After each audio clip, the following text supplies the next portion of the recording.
રામેશ્વરમના દેશના સૌપ્રથમ vertical lift railway બ્રિજનું પીએમ નરેન્દ્ર મોદીના હસ્તે લોકાર્પણ.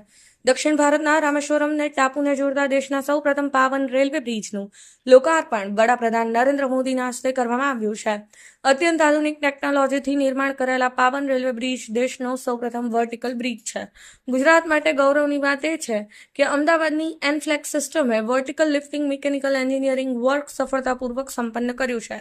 વિશ્વ પ્રસિદ્ધ યાત્રાધામ રામેશ્વરમ ટાપુ અને રામેશ્વરમને જોડતો રેલવે બ્રિજ 1914માં અંગ્રેજોએ બનાવ્યો હતો.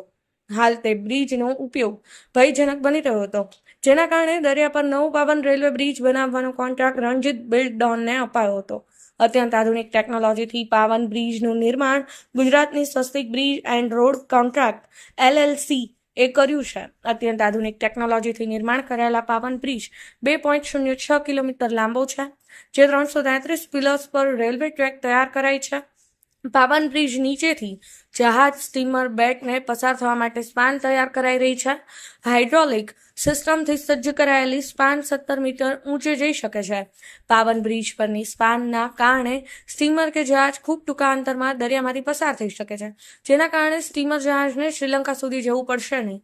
રણજીત બિલ્ડોનના મહેશ પટેલ, દિલીપ પટેલ, અશ્વિન પટેલ, રવિરાજ પટેલની ટીમે સૌપ્રથમ વર્ટિકલ બ્રિજને નિર્માણ કર્યું છે. વડાપ્રધાન નરેન્દ્ર મોદીએ રામનવમીના શુભ પર્વના દિવસે પાવન રેલવે બ્રિજનું લોકાર્પણ કર્યું છે. લોકાર્પણ કાર્યક્રમમાં ભવ્યતાથી સંપન્ન કરવામાં આવ્યો હતો. લોકાર્પણ કાર્યક્રમ માટે સ્થાનિક તંત્ર અને રેલવે તંત્ર દ્વારા તડામાર તૈયારીઓ કરવામાં આવી હતી. તે પહેલા નવનિર્મિત બ્રિજ પરથી પ્રતિ કલાક 90 કિલોમીટરની સ્પીડથી ટ્રેન દોડાવી ટ્રાયલ સફળતાપૂર્વક લેવામાં આવી હતી. ઉલ્લેખનીય છે કે નવા પાવન રેલવે બ્રિજનું બાંધકામ વર્ષ 2019ના ડિસેમ્બર માસમાં શરૂ કરાયું હતું. અત્યંત આધુનિક ટેકનોલોજી ધરાવતા બ્રિજ નિર્માણ કરવાનું કાર્ય 2025માં પૂર્ણ કરાયું હતું. વડાપ્રધાન નરેન્દ્ર મોદીએ રામેશ્વરમ તાંબરમ ટ્રેનને લીલી ઝંડી આપી હતી. Bureau report, Patan news 24, Patan.